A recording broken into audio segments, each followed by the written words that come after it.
సరే చాలా లాంగ్వేజ్లు చేశారు మీరు, పెద్ద పెద్ద హీరోస్తో చేశారు. సో ఎవరితో కంఫర్ట్గా ఉండేదండి? కంఫర్ట్ అంటే అనేది ఈ ఈ ఈ టీం బాగుంది, లేకపోతే ఈ హీరోతో ఈ రకంగా. వినండి, as an artist, as a women, as a lady, as a girl, comfort అనేది మనం ఏర్పరచుకోవడంలో ఉంటుంది. ఓకే. మీకు ఏదైనా డిస్కంఫర్ట్ అనిపిస్తే డైరెక్ట్గా చెప్పగలగాలి మనం. అలా నాకు discomfort by God's grace I'm blessed. ఎందుకంటే ఇండస్ట్రీలోనే పుట్టి పెరిగాను కాబట్టి నాకు ఎటువంటి ఏ మూవీలో కూడా ఎవరితోటి కూడా నో డిస్కంఫర్ట్స్. ప్రపోజల్స్ ఉన్నాయి, డిస్కంఫర్ట్స్ లేవు. సరే ఎక్కువగా పోనీ ఉన్న హీరోల్లో అన్న చాలా క్లోజ్గా మూవ్ అయ్యి ఈ కాంబినేషన్ అయితే బాగుంటుంది. కాకపోతే సార్ రేంజ్లో మనం క్లోజ్ అవ్వలేం. ఏజ్ డిఫరెన్స్ కావచ్చు, కెరియర్ కావచ్చు, స్టేచర్ కావచ్చు, స్టేజ్ కావచ్చు. Balebabu sir, Chiranjeevi sir, Venkatesh sir, Nagarjuna sir, వీళ్ళందరూ సార్లు, రెస్పెక్ట్. కోతి బ్యాచ్ మేమంతా, శ్రీకాంత్, జేడి, నవీన్, మేమంతా. అప్పుడు ఎలా ఉండేది ఆ టైంలో? ఇప్పుడంతా ఏవేవో వింటున్నాం. ఏం వింటున్నారు? ఎవరు నచ్చినట్టు వాళ్ళు ఎవరితోటి ఒక బాండింగ్ ఉండదు, ఒక కనెక్షన్ ఉండదు. అవి వచ్చామా వెళ్ళామా అన్నట్టుగానే ఉండేది. కానీ ఒక ఫ్యామిలీ అట్మాస్ఫియర్ లేదు అప్పట్లాగా అని చాలా మంది అంటుంటారు. అప్పట్లో ఎలా ఉండేది ఆ వాతావరణం? అప్పట్లో మా మొబైల్ ఫోన్ లేవు కాబట్టి బాగుండేది, మొబైల్ ఫోన్ ఉంది కాబట్టి బాగాలేదు. అంతేనా డిఫరెన్స్? అదే నాకు కనబడింది. మరి అప్పట్లో మనకి చాటింగ్, మనం ఇలా కూర్చుని ఇలాగ ఇంటర్వ్యూ కాబట్టి మనం ఇన్సైడ్ నేను మాట్లాడుతున్నా. అదే షూటింగ్ గ్యాప్ లో, షార్ట్ గ్యాప్ లో ఎవరితో మాట్లాడుతాం? కొంతమంది నవల్స్ చదువుతారు, మేడం శ్రీదేవి మేడం, జయప్రదమ్మ వాళ్ళకి అలవాటు ఉంది. నాకు నవల్స్ చదివి అలవాట్లేదు. చిన్న వయసు 14-15 సంవత్సరాలు అంటే కాలేజ్ గోయింగ్ గర్ల్ కదా యాక్చువల్గా. అవును. సో చాటింగ్, నేను ఐ లవ్ ప్లేయింగ్, కొన్ని గేమ్స్ ఆడటం ఇష్టం నాకు, అది ఆడతాం షార్ట్ గ్యాప్లో. డైలాగ్ మీద ఉంటుంది, సగం మైండ్ గేమ్ మీద ఉంటుంది. గేమ్ అక్కడ ఆగిపోయింది. సో అలా ఉండేది. అందరం కలిసి కూర్చుని ఒకే టేబుల్లో భోజనం చేయటం, నంబర్ ఆఫ్ వెరైటీస్. అమ్మ వంట బాగా చేస్తారు, భీమవరం కదా. సో నాన్ వెజిటేరియన్ కూడా ఇంటి దగ్గర నుంచే ఫుడ్. ప్రొడక్షన్ లోనే వెళ్ళి వండేది అమ్మ. ఇంటి దగ్గర నుంచి ఎక్కడ అవుతుంది? 6 లాంగ్వేజ్ పంపించేవారు. అద్దె కూడానే ఉండేవారు కదా, అమ్మ నాన్న కూడానే ట్రావెల్ అయ్యారు కదా. అందరికి అమ్మాయి చేసేవారు? అందరికని కాదండి, అమ్మ కొంచెం మెయిన్ నాన్నకి నాకు వాళ్ళకి చేస్తుంటే కొంచెం షేరింగ్. ఓకే.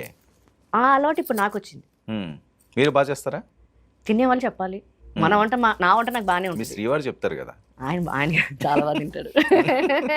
భీమవరం అంటే ఇంకా ఫుడ్ కి వేరే చెప్పాల్సిన అవసరం. కాకపోతే నాకు మ్యారేజ్ అయినప్పుడు 2004లో నాకు గరిట అంటే ఏంటో తెలియదు. తెడ్డి అంటారు, గరిట అంటారు, పెనం అంటారు, ఏది తెలియదు నాకు. ఎవరు నేర్పించారంటే ఏమో. అప్పుడు ఇంత మీడియా లేదు. ఇప్పుడు అదృష్టవంతులు అమ్మాయిలు ఏదైనా వంట చేయాలంటే యూట్యూబ్కి వెళ్ళి క్లిక్ చేస్తే చాలు. అవును. అప్పుడు ఏ రెసిపీ కావాలంటే రెసిపీ వచ్చేస్తుంది. అరే స్విగ్గీ ఉంది వాళ్ళు రేపు. అవును. అప్పుడు ఏమున్నాయి? బయట ఎవరైనా వండి పెడితే నాకేం నచ్చేది కాదు. వంట ఒక ఆవిడ ఉండేది, ఏదో తినేదాన్ని, నచ్చేది కాదు. అప్పుడు మా పెద్దమ్మనో మా పిన్నినో అమ్మనో అడిగి started cooking my self. I'm self learner అండి. సో ఎవరైనా చెప్పి వచ్చేది వేరు, మనం నేర్చుకునేది. సో నిజమని కాకుండా ఆ టైంలో ఎప్పుడైనా ఇబ్బంది పడిన సందర్భాలు ఉన్నాయా? దేనికి ఇబ్బంది అంటే జనరల్ గా షూటింగ్ లో పరంగా కానీ, లేకపోతే ఎప్పుడైనా ఎవరైనా హర్ట్ చేయడం కానీ? నాకు వచ్చిన ప్రపోజల్ నేను చాలా కూల్ గా సారీ చెప్పి తప్పుకున్నాను. మళ్ళీ వాళ్ళతో ట్రావెల్ చేసా. ఓకే. సో అంటే ఏంటి, మ్యారేజ్ ప్రపోజల్స్? అంతేగా, ఇంకేముంటది. అంతే కదండి, ఉంటాయి. ప్రేమించుకుందాం, పెళ్లి చేసుకుందాం ఇలాంటి కబుర్లా?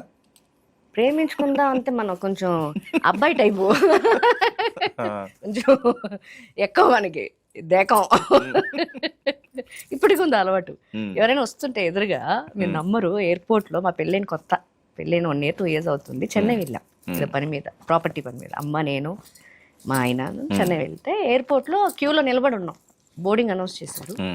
నిలబడి ఉంటే సార్ ఉన్నారు, చిరంజీవి సార్. ఓకే. నాకంటే 4 members ముందు. మా అమ్మ ఇలా కొట్టింది వెనకరా.